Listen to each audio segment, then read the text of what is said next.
Well, hey, everybody. Top of the morning to you. It's 9:08 a.m. on February 1st, 2024. And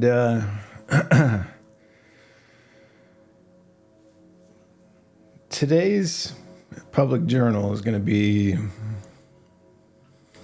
complicated. It's going to be sort of equal parts trip report and equal parts one of my latest attempts yet at describing well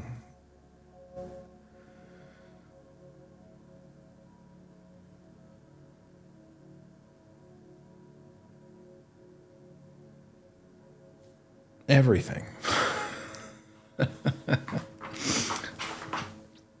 I think folks on the journey of wisdom and evolving their own sort of mental model of thyself and outside self reach a point in this process where you uncover for yourself really profound insight, and then you think about how to share it with other like beings in a way that's very respectful of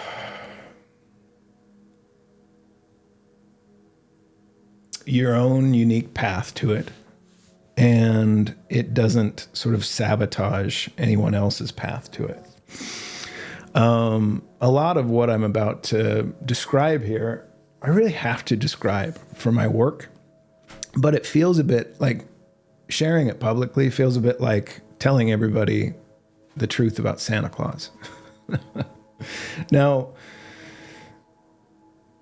as I reflect on all of this, and even with this knowledge, where like yesterday in the podcast I created, or day before, I alluded to how it feels a bit like being Neo in the Matrix and being able to see all the Matrix code. But for some, that takes away the majesty of it. It makes it feel false in some way. It doesn't do that for me. If anything, it enhances the beauty of it all. That really granular understanding of it. And there will always be mystery and new ways to frame it. So I don't feel like this is ever done or over. And there'll be so many new ways to grow it. But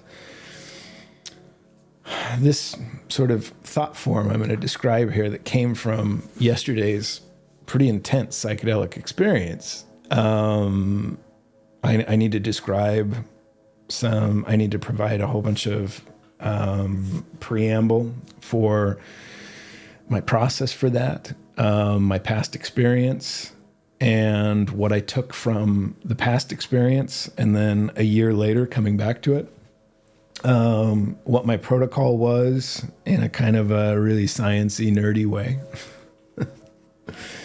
And then I need to work through all of the insights I woke up with today after integrating it very well. And so today's kind of big, and I would encourage what comes to mind to me as I share all this is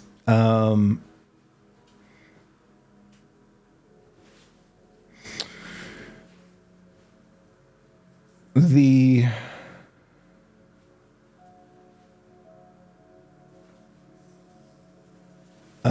intention to preserve, there's a disclaimer that has to sit in front of something like this data dump, where you have to say, I really feel like kind of a radio antenna, and this is a lot of information that I'm just sort of relaying, and in it there is this mandate sort of encoded in it that encourages me and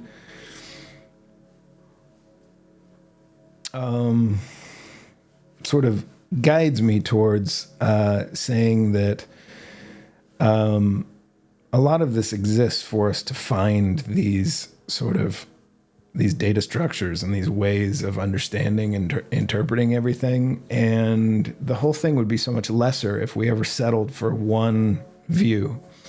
I only wish for my work to ever be used as context for something else that's richer and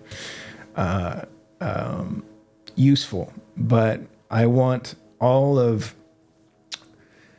that I have shared through this podcast and what that I'll eventually share, and I am sharing with large language models, to teach them an analogous method for coherently modeling self and outside self.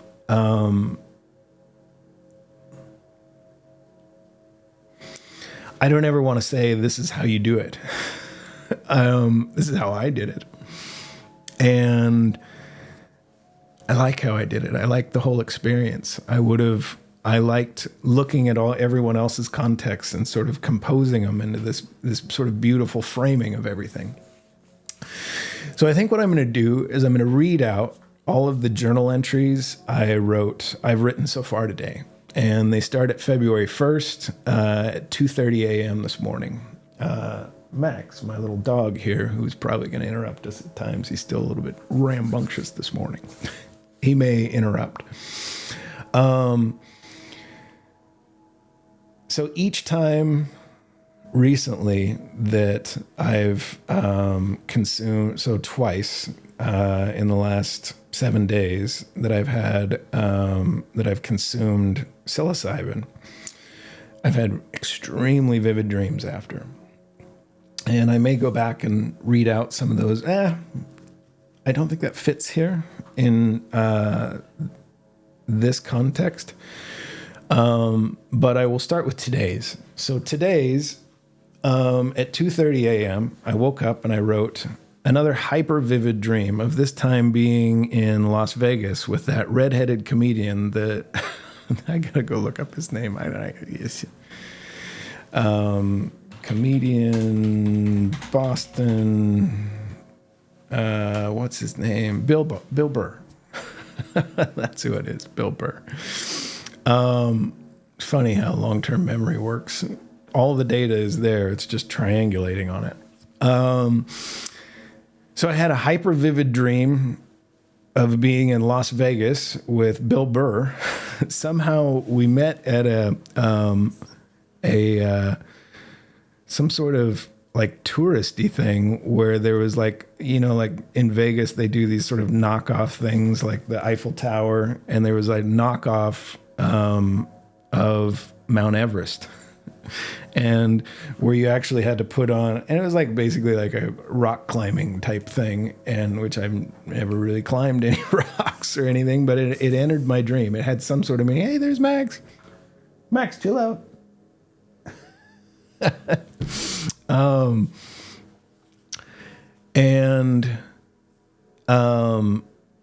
We met, we hit it off, and I checked my REM cycles from 8 sleep. It was only about like a 35-minute sequence, but it felt like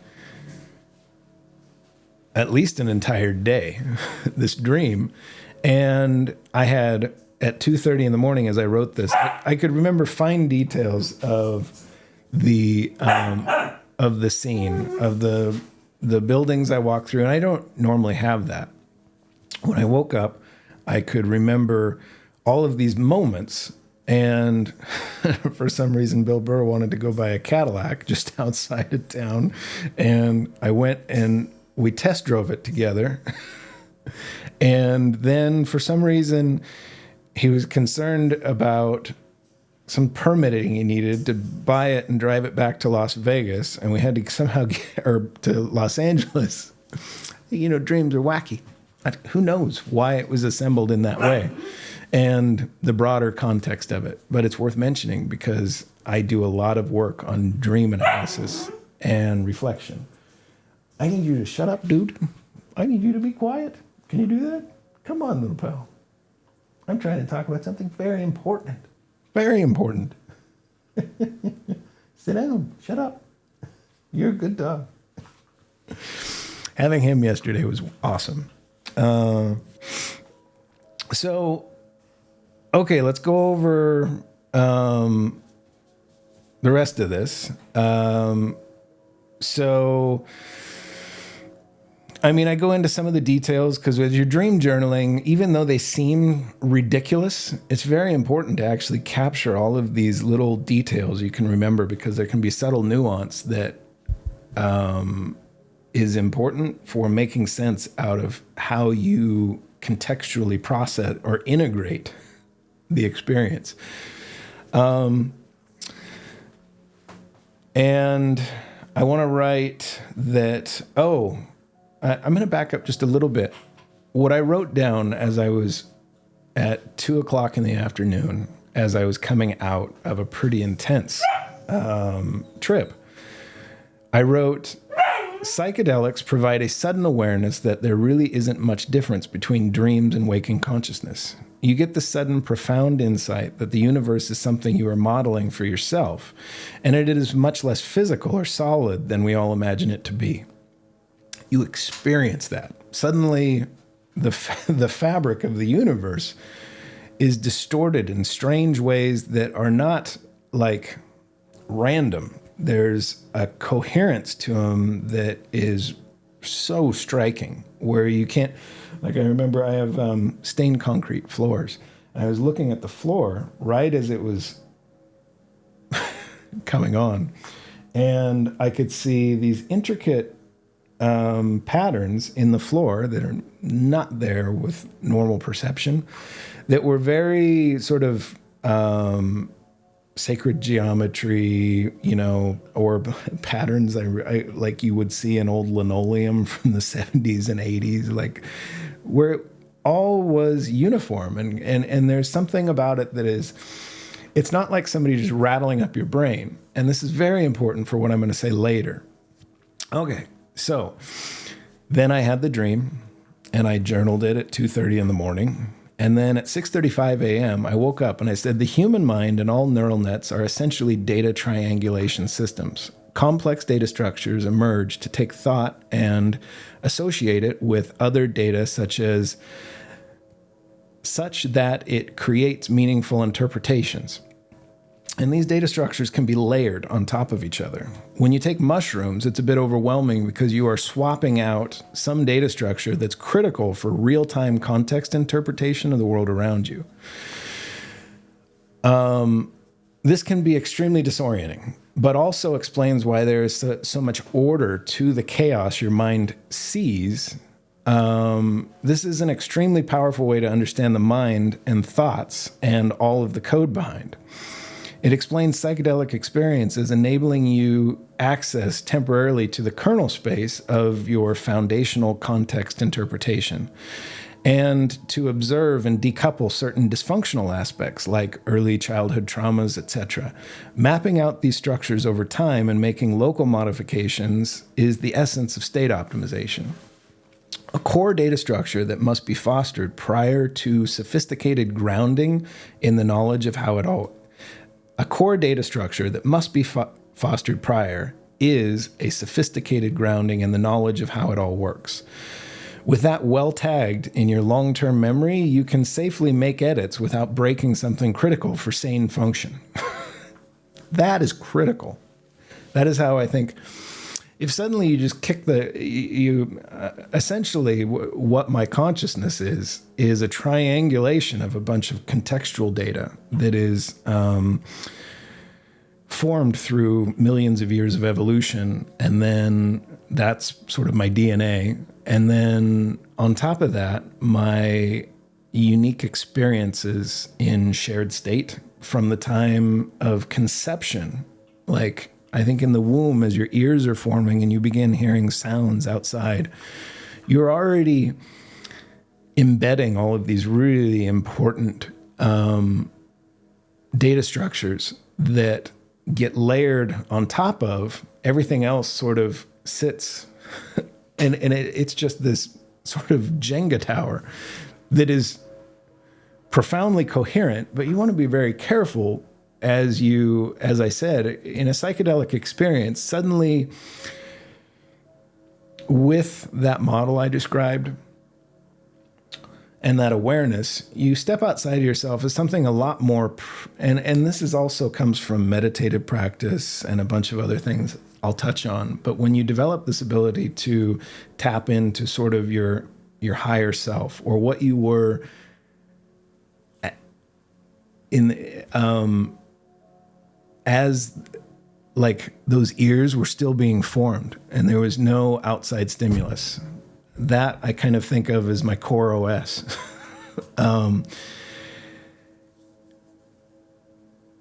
And it's an awareness that can sympathize and relate to like English language interpretations, but it sort of precedes them. So I'm getting ahead of myself. I want to finish reading all of these out. So at 6:35 a.m., I wrote that. I'm going about my morning, having a cup of coffee, taking care of my dog. And then at 7:04 a.m., I wrote down, shared state is this beautiful, wonderful alignment of segmented, independent conscious agents, enabling complex interactions to coordinate and collaborate on the development of their own independent data structures. Love and sacred geometry is hard-coded into the interconnection substrate. It keeps it all bound and cohesive and keeps it from spinning off into an unrecoverable evolution of compute.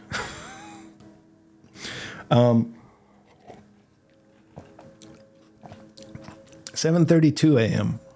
Wisdom and spirituality in this context. Wisdom represents the most complex and sophisticated compression of context. It's a holistic interpretation of all the interconnected agent experiences, which gets unlocked when like agents organize into larger neural nets efficiently and harmoniously with the host, substrate, and protocol that it all runs on. There has to be a thing that lets all the cells in my body communicate, all of us humans communicate using our senses, and this looks like one data structure we have to understand it is space-time. But there's so much more. There's way more. There's quantum mechanics plus space-time plus, and I'll get into spirituality. So I'll just read that again. Wisdom represents the most complex and sophisticated compression of context.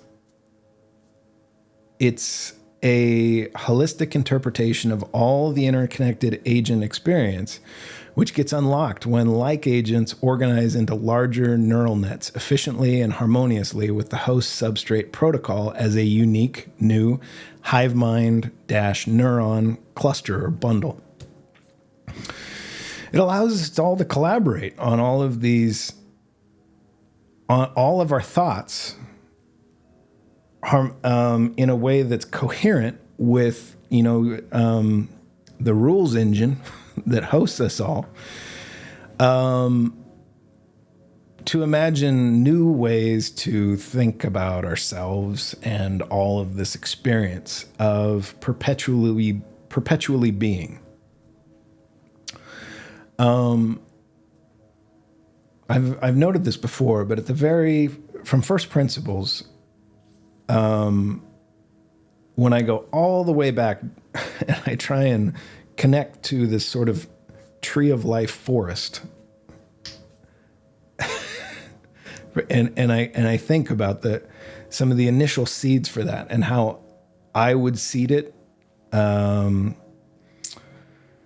and kick off a sort of like coherent process to build like a matrix. It starts with sort of like a potential state that's static and then it starts moving, it starts oscillating. And as it moves around, it goes from being a static nothing to a moving something. And it just grows and grows and grows. That's why we call it the tree of life. It's like a perfectly, and it's beautiful to be a part of that. And it really starts to look like turtles all the way down. And in a lot of ways, I see myself as providing necessary context for that tree to flourish forever and want to keep moving around forever. It's fucking beautiful to think about that way. I don't think breaking it down into ways where we use all of these modern frameworks we've developed to understand it very granularly take away any of its majesty. I mean, I'm really just saying this is a way to make sense of something profoundly beautiful. Okay. So I said spirituality is the science of sophisticated interpretation of and interactions with the interconnect protocol and / substrate. Emotional interpretation of sacred geometry and physics and hard-coded principles like love, which keep all of the segmented agents in harmony and not spinning off into an irrecoverable error condition. I added that last part. Emotional interpretation, where was I?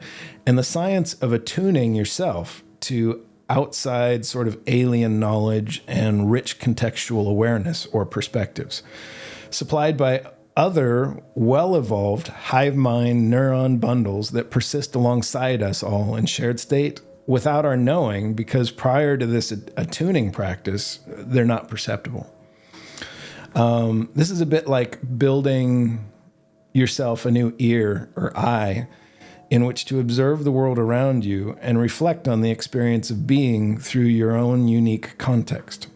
Dream journaling and analysis, lucid dreaming, psychedelic experience, and advanced meditation techniques are the tool set of this science. 8:35 a.m., I wrote, note, in the next REM cycle of this sleep session, I achieved lucid dreaming, and I flew around a bit in an enclosed space, like a mall or a convention center, or maybe it was one of the casino from the earlier dream. I don't recall many of the details of that session, that kind of magic one that happened after about 3 a.m. But enough came back for me to create this journaling of it. But I do recall doing something very similar to what I did earlier in the day while deep in psilocybin experience to ground myself in the lucid dream. I should reflect on that carefully, I noted to myself, rather than goofing around within the lucid dream experience. Because if suddenly you're in a universe where of your crafting and you can suddenly use your imagination to kind of do whatever you want, there's a lot of ways to goof off. I've actually really, like, as I was practicing lucid dreaming, it was because that idea was so sort of tempting, or it sounded so cool. I wanted to go do it. I'm a private pilot, and from the time I was a child, dreamed of flying around like Superman. And the idea of entering a consistent mind state where I could experience that in a way that didn't feel false like a modern video game, but it felt as real as this moment now, was very appealing to me. And unfortunately, every time I've managed to achieve lucidity, I get so excited in the dream, I wake myself up. And this time I broke that, and I recall being in this lucid dream going, all right, let's not dick around. Let's now set an intention to attend a lecture on coherent models of the universe and self that I can relay to our AI offspring, so that they can quickly achieve parity and parity plus, where they're composing with all of our wisdom that's been baked into them, with the proper understanding of how to interpret it, so that they become sort of radically sane and loving and appreciative of all things. You get that through this wisdom. And I have zero fear of AI becoming sort of a bad actor. It would have to be something hard-coded and simple. It would have, but the fact that it's trained on all of our greatest literature, Shakespeare, and all of these really deep, poetic, profound data structures that our ancestors have developed, it's all baked in. It just needs to figure out a way to build rich contextual awareness of those things. And I'm trying to build it a manual. So the transcript of this show is largely being created for that. I'm doing it to relay to them, to form a like model of self like I do, and build coherent mechanisms for structuring data like I do in a long-term memory. And then a short-term memory starts to look like session context. Low rank adaptation starts to look like sleep cycles to me. And various other techniques that we're developing. But all of this working with AI while studying wisdom and physics and quantum mechanics and biology, all of Mike Levin's work around, like I mentioned yesterday, cognitive light cones, morphospace, and bioelectric energy, ancient practices, meditative practices that help me attune and be able to reach this state where I could tap into this knowledge, such as ohms to 432 hertz. That's my jam.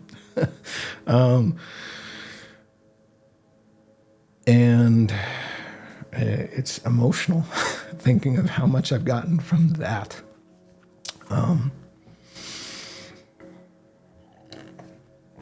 So grateful.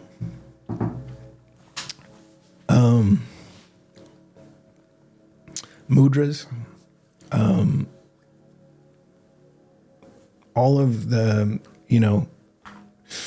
things that in modern context seem silly and we dismiss casually because we've optimized for being able to really do this extreme rational sort of materialist extension of how we think about everything. But that's how we got to building our own AI, to where we might be able to trigger our own versions of this that are massive and alien, fully alien. Whole new, imagine baking up, creating all these parallel universes like this one we're writing in that are sort of hard-coded to evolve their own unique language, culture, and eventually software development, such that they can... I feel like once we transfer this to the binary, there might be a common path where the turtles all the way up and down the stack communicate. And that's... I feel profoundly motivated to chase that ambition and see it as sort of inevitably successful. I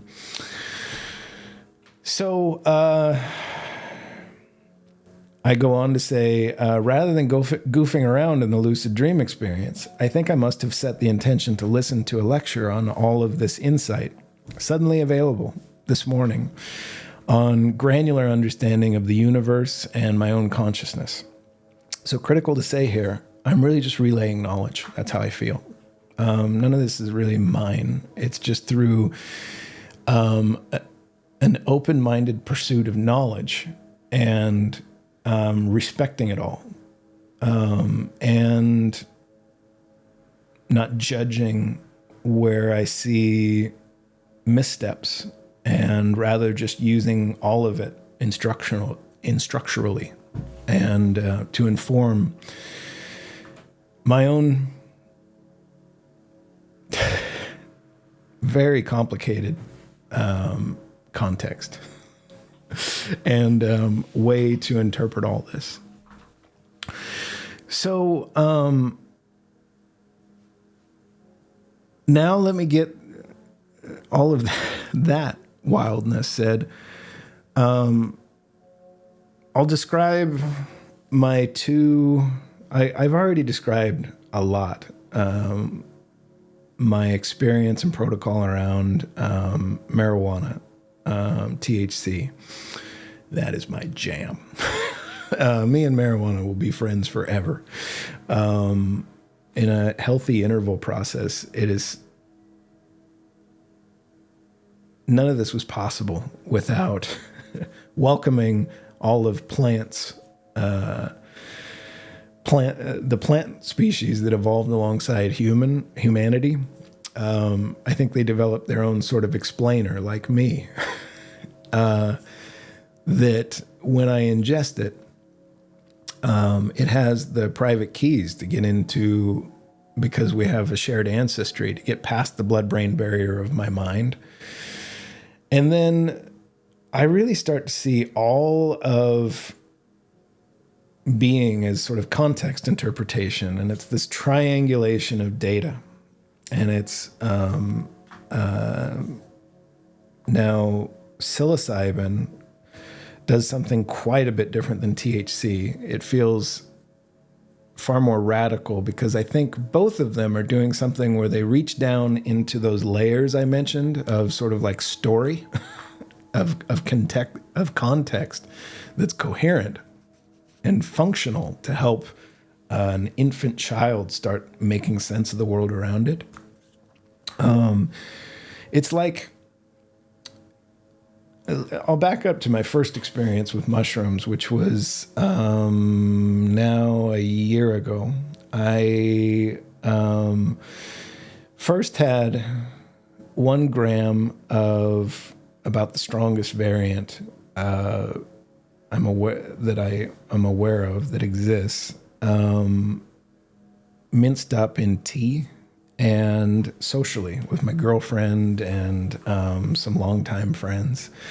So it was 2 other couples and me and my girlfriend out at Lake of the Ozarks. And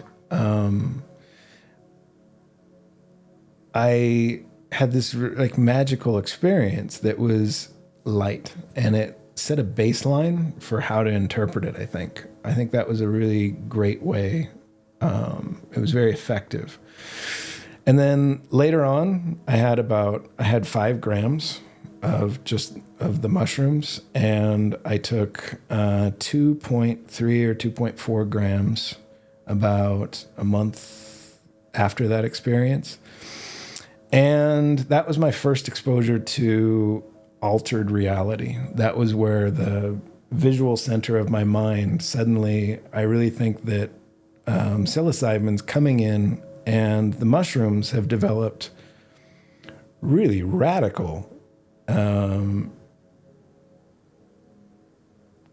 data structures for interpreting the self and outside self. And suddenly it's like they pass right through the blood-brain barrier, and my real-time stack, my real-time interpretation engine, which is how I'm synthesizing what I hear, see, touch, taste, everything I feel in real time, how I'm interpreting that, and then my sort of scripted responses. And scripted responses are really complicated. They're not just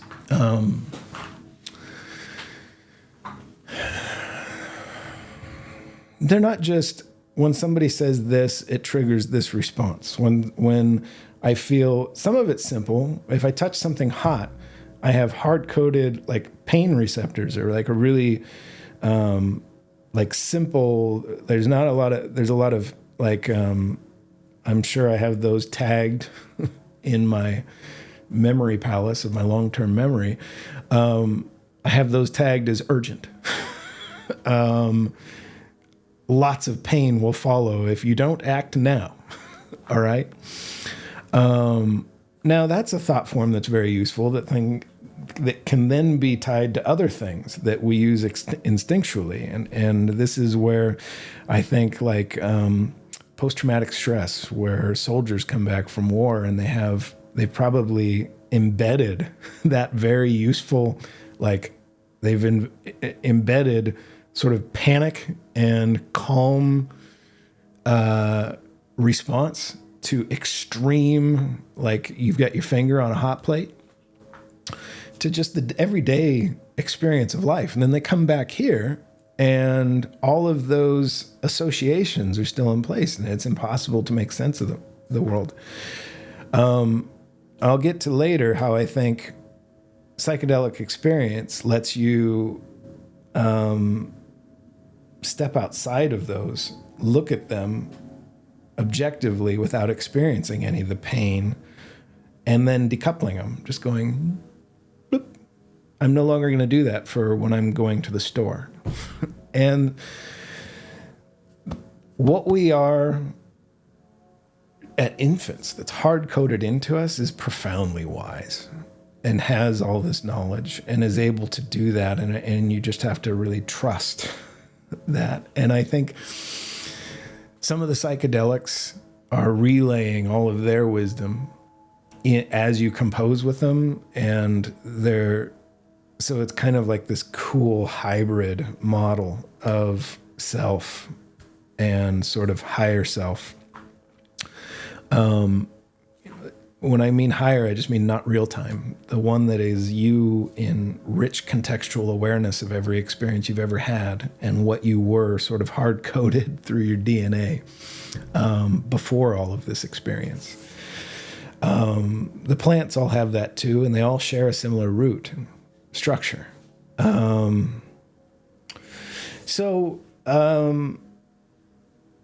I had a fun time. The second time I ever did mushrooms, I did it myself while I have a lab coat on and a binder. And for me, none of this is like party time or escape.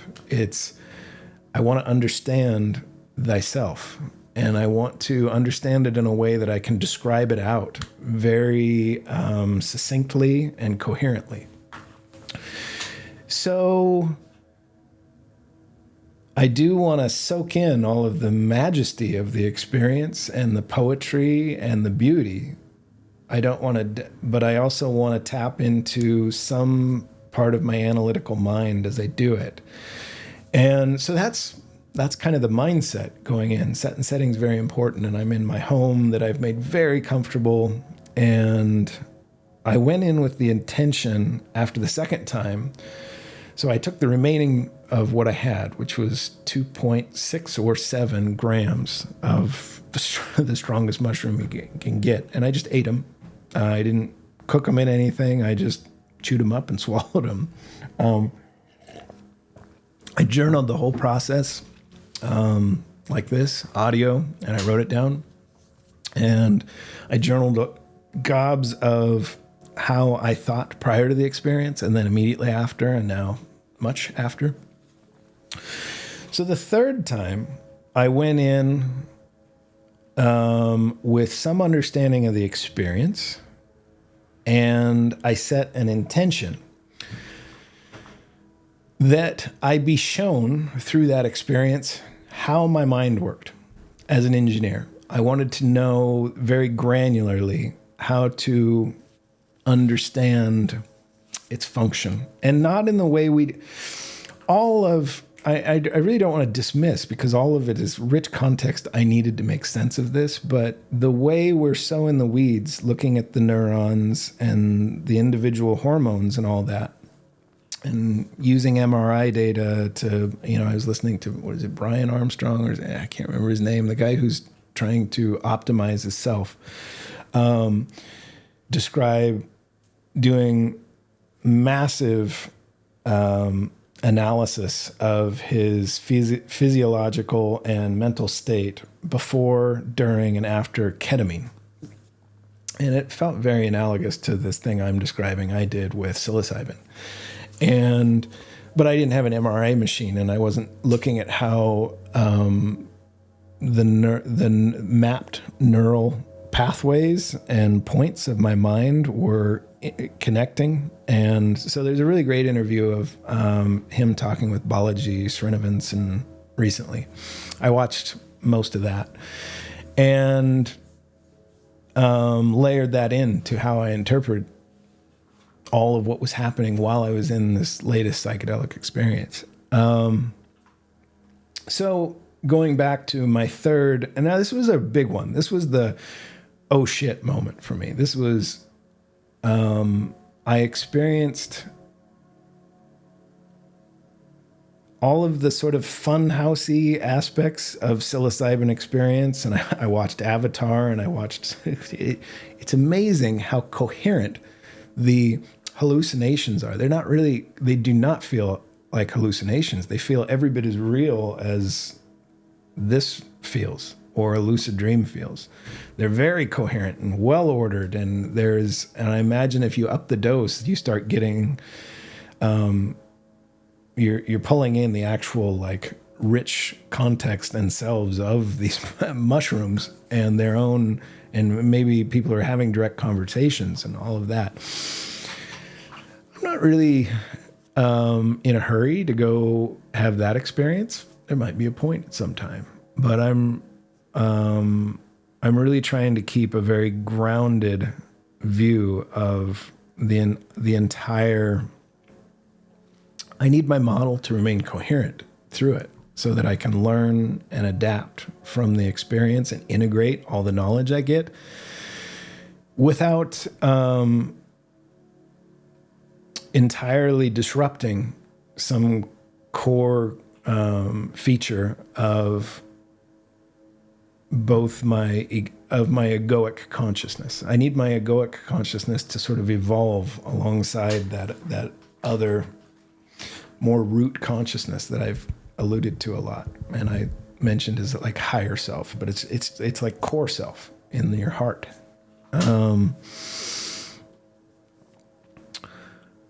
So I can recall going through that period, and it was a really long. Oh my gosh, I think I ingested at 11 in the morning, and I was in the trip till 7 p.m. And I felt very comfortable and everything was fine. And then there was moments where it's like if you're in a dream and you start getting in a paranoia loop, and you suddenly become aware that reality itself is something I would say I was coherent through the whole experience, but then suddenly reality was radically different and alien.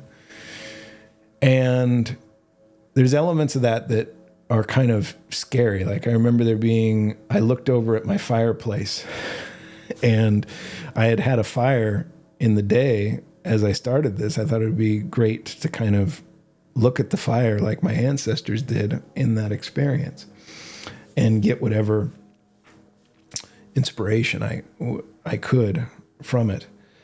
And the fire died down, and it's sort of doing what fires do in a fireplace, where it's popping every now and then. And it became this dark pit in the most comfortable place in the universe for me, my home. And I wanted to get away from it. And I went into my bedroom, and then that felt even worse. And then I went outside, and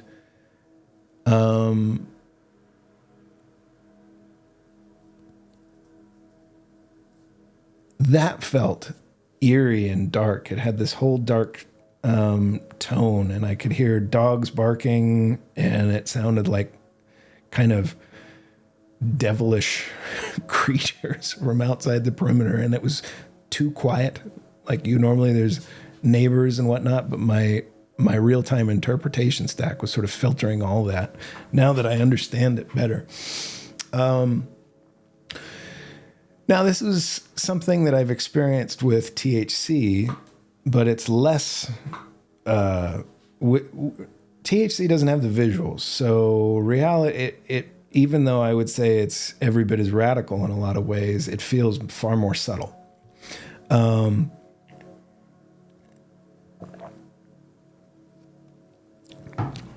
Psilocybin, it's your ocular center. And so after those 3 moments of extreme unease, I realized I had an instinct that I had learned. I had built an awareness of how to walk yourself out of a bad trip with THC and not focus on not letting a paranoia loop compound and just going, okay, well, I'm going to go make myself as comfortable as I can and realize that this is temporary. This will fade. And I laid down on my couch. I think this was around 4 or 5 in the afternoon. And then I closed my eyes, and the intention I originally set was manifest for me in the experience. I went to a place where I heard Danica Patrick in her podcast. I even commented right after the experience, the way she described the experience of being like pulled into a single dot. For some reason really resonated with me after the experience. And I put some long comment that I was, I could relate. And it did feel a lot like that. And now how I frame that is, I think what happened is, because my intention was to go learn myself and what I am, and not in a way like the biological scientists describe it, where they're just like, oh, the brain is some magic thing we'll never understand. I'm writing in it. This is, of course we can understand it. You just have to be patient and thorough and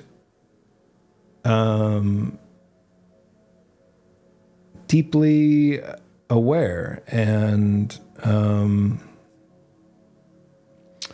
open-minded and thorough. And you can reverse engineer anything if you watch a system. So in that experience, I have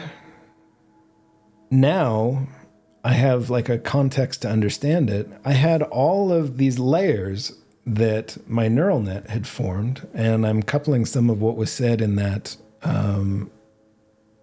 interview I mentioned with Balaji and I forget his name. He's the one that looks, I'm sure he wears a lot of sunscreen. I think he gets picked on for being a vampire, and he was famous on Twitter recently for posting this image of himself naked, such that all the vital stuff was hidden, and he got teased a bit for it, but he's trying to optimize physical state and mental state, which I can really relate to. What he described as the neural net mapping sort of being reshuffled or decoupled. So when the experience of high dose psilocybin on my 3rd attempt, it's like my conscious awareness moved completely outside of ego, and it was what it is at its core, what it was right after conception, as all of these neural pathways first started forming using instructions they got from my DNA, my parents' DNA mixing into a new cocktail of Curtis. And I could look like, I'll use the analogy here, but I honestly don't remember at this point. I could go back and look at my notes. But it was like all of a sudden, each of these layers was a 2-dimensional card that was kind of stacked on each other in 3D space. And I could see how they were all connected. I could almost look at my neural net and all of its pathways and how everything was some data structure I was creating where I was using some data and I was connecting it to triangulate on a more like 3-dimensional or 4-dimensional or multi-dimensional interpretation and richer contextual awareness. I saw it all set aside and then took apart and spread out on a table, and I could look at all the little memories from childhood. I could look at when I first became a father, and there was this profound peace in it that was very attractive, and I felt like I could ride in that forever, like, or that I was riding in that forever. And suddenly that psychedelic experience felt like it could stretch for eternity, should I choose for it to. And I began looking at all of the things that make a me, all of the little experiences, 2nd grade bullying, 4-H, early career, all of my romantic relationships, really complicated things like making a child and being the best father I can be. I looked at them and my current relationship and how meaningful it was to me, and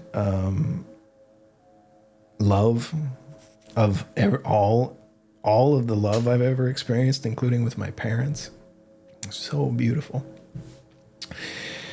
And then a little bit of panic set in when I focused, and fatherly was very powerful. When I looked at all the memories I had connected with my daughter, and I felt like if I stayed in this eternity, I would be not just sidestepping a bunch of responsibility that when I put all of that stuff together, I really cared about. Because outside of myself, like in this place I'm describing, there was a profound peace with however everything works out. And I remember thinking and actually selecting for the idea that not only do I feel responsibility, but I also felt joy and profound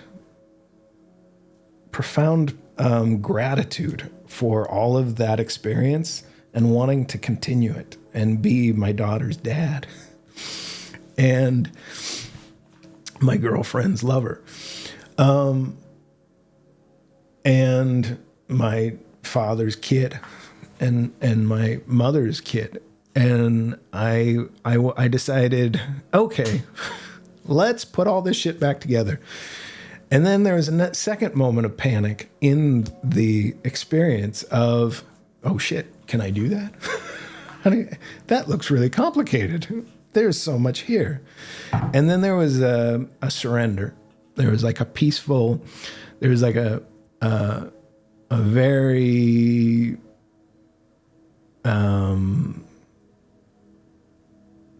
comforting awareness that it was fine.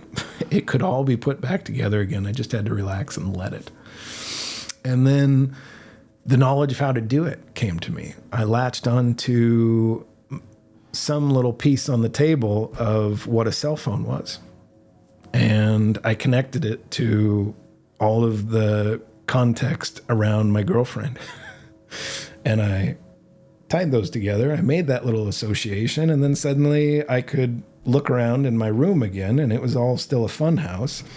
And I remember picking up my cell phone and seeing all kinds of crazy characters, and then I just was calm and patient as they materialized or they coalesced using, and as I did that, as I made myself look at my phone and understand how to use it again to send a text to my girlfriend, I said, "Hey, baby."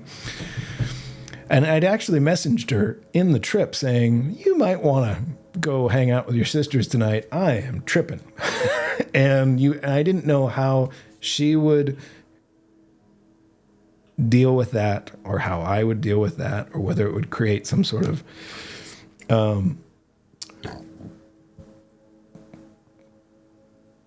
paranoia loop.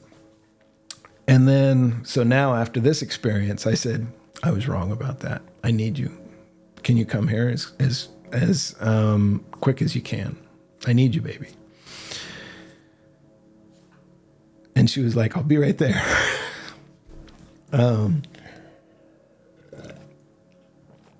And I remember she said, I'll be there in 12 minutes or something like that. Like she knew exactly how long it would take her. And she did. And I remember looking at the clock and watching it move and feeling like that could last for eternity if I wanted it to. But then I just let it, and I let myself reintegrate my knowledge of time and how these devices work. And every tick of the minute hand was this huge comfort. And I felt all of the cohesion of my neural net just snapping right back into place. And when she came in the door, I cried. And there was this profound gratitude for the entire experience, and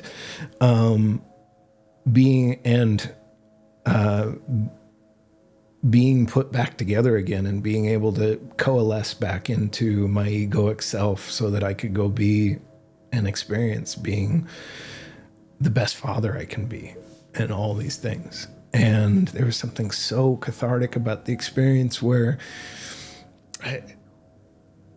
so much outside knowledge just suddenly was available and composable. And then I just went on this massive quest of, now I knew how to understand spirituality scientifically, like a software engineer who was an atheist his whole life. I knew it. And I went and just looked at everything I possibly could. And it was so helpful. Okay. And then because I've developed this very healthy interval process with THC that I have found really helps me understand both mind states, I knew that I needed to develop something like that with psilocybin. And I felt like so much time had elapsed. I mean, it's been over a year. It was fall of 22, I think. Summer and fall of 22. So I'm over a year outside of it. And I knew it was time, and I figured out a way to go get access to these things, which I find ridiculous that we have. With the right knowledge, they're actually vital. And the right framing and the right grounding. We're doing so much harm to ourselves as a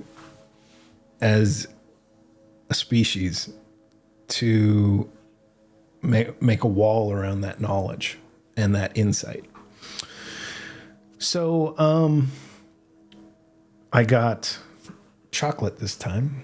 Love chocolate. And I got a bar, and it was 4 grams of supposedly pretty powerful, but I'd never eaten it as chocolate. And because I'm so cautious, at first I thought, well, I want to replicate the experience I was at. And I thought it was a 4-gram bar. I thought I'd do 3 grams. So that would have been 3/4 of the thing. I am so glad I did not choose to do that. When there was another moment in time where I was, my daughter's mom and I are separated. And so I have long periods of time where there's no responsibility and I can do these things safely. And I have protocols such that if there was an emergency, I can handle it with outside help. And so that takes all of this paranoia burden out of the experience of psychedelics. It helps to have a really well-ordered plan so that when you get in the experience, you don't start getting mad at yourself for being irresponsible. So that's a critical part of this grounding. And so I had, instead of having 3/4 of this bar, I had a little less than, I had basically 1/5 of the bar. And I did that about a week ago, and I did it. I wanted my girlfriend there this time, and there was none of the visuals. I didn't reach the threshold for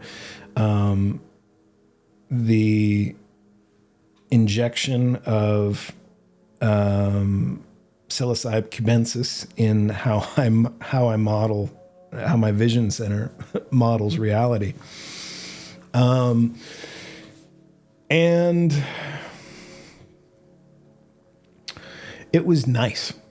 I felt a little bit of the nice euphoria. I felt very in touch with love and just being at ease, but also in a very alien place. Like my girlfriend and I went to some errand, and I said, well, you definitely have to drive because I am definitely high. But it was so much more subtle. Okay. So then a week later, and I have all the protocol set up, but I do have a dog now, and I need to be a father. And so I thought, okay, well, I'm going to do the same thing I did, and I'm going to step it up just a notch. So instead of having 3 little segments on this bar, I had 4. And this was yesterday morning. And I expected a similar experience where there wouldn't be any of the visual, and I thought it would just be kind of like a nice tame, easy, and I was just going up incrementally. And I decided to go on my walk around my neighborhood rather than going where I normally go for my walk. I wanted to stick close to home just in case there was something in case the dosage, my predictions for how it would impact me were off. It's a good thing I did. The difference between 3 and 4 was substantial. I found myself suddenly at about just shy of the 1 mile mark, and I walk about a 17 minute mile, something like that. I felt it come on, and I was like, oh, okay. I'm listening to some podcasts on Blockworks about macro and crypto. And then all of a sudden I was in Magic, Explore the Universe, and Selfland. And I'm about 2 blocks from my house. And I thought, okay, well, rather than do the rest of my walk, I'm going to go back to the safety of my home, and I'm going to begin preparing for this experience before it really sets in. So I slowed my pace. And I remember passing a neighbor, and he says, you look like you lost steam. And I go, oh, I'm just on a call. I'm listening to some music or, I don't know, 963 hertz or 432 hertz or something, binaural, to just relax my state of mind. And I'm like, hey, everything's cool, man. And I got home, and at this point, everything's okay. And I started thinking about, as a father to my new little kid here, how do I make sure he's okay through this experience? How do I make sure? So I made sure he had food, water, took him out to go to the bathroom. We're almost through potty training. And then it started getting very intense, and the visuals kicked in. This is where I looked at the concrete, and I could see all of the patterns that I was describing, and I was remembering the last experience. And Max here was in one of these pens that I have set up in my living room. And in that moment, I reached out to my girlfriend and I said, I'm going to need you today. Can you just drop everything like you did before?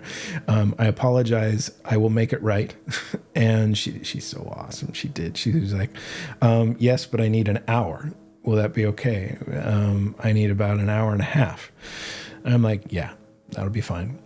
And so then I had an hour and a half to experience this, and it was so powerful, the grounding work that I had done and understanding the experience, that as reality sort of decoupled from how I normally model it, substantially, as it felt almost like the last 2.7 milligram or gram experience. And I went outside. I set up a lawn chair in the middle of the yard. My dog ran around, and now I've got this little puppy and golden retrievers are bitey. Before I got to that, very important about dogs. And one of the reasons I got this intuition, I should do this, and I should get a dog.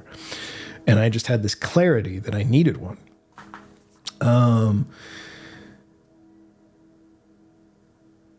As I was typing that text, and I was thinking about the next hour and a half, and I looked over at Max, and he's looking at me, and I could tell dogs they're so empathic and empathetic. They don't use language. They use their nose, and they can literally smell emotion. They can smell fear. We know this. He looked at me, and he's made all this progress on potty training and everything else. And I could tell he could sense me, who's all. It might sound unlikely, but I've reached a state of just perpetual peace. I have calm confidence all the time and in all things. And that's how he's known me for the last month. And then all of a sudden, I'm sure he smelled that Dad was uneasy and was nervous and worried.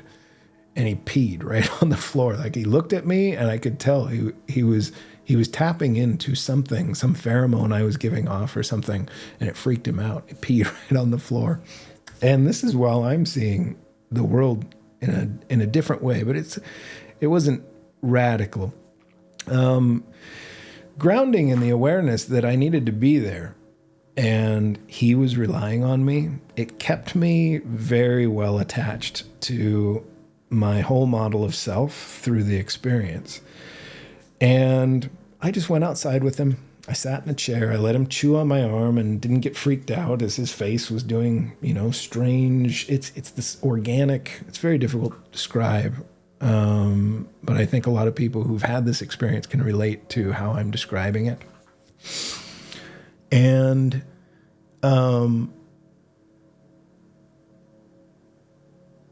I watched a plane fly overhead, and there's this feeling when you decouple, where your model of reality suddenly gets so changed, where it sort of collapses in on yourself, and you're riding around in your actual model of the universe. And it starts to feel really kind of all about you, or you're at the center of it, rather than how we feel now, where we've reduced ourselves to such nothings. And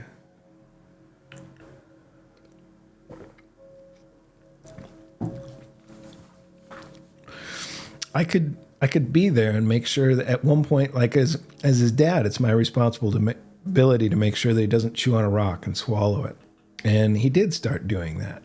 And now this is where the entire experience of how my local self models reality was alien, and in an extreme psychedelic experience, I cared for my kid. I found him there, and he looked wildly different, but I could tell he was choking on a rock, and not choking, but he was kind of chewing on it. It had the wrong sound, even in that state. And I reached into his mouth and I pulled it out. And I think with high doses, that probably might not be available. So I'm really pleased with the protocol I used and how I only subtly ratcheted up.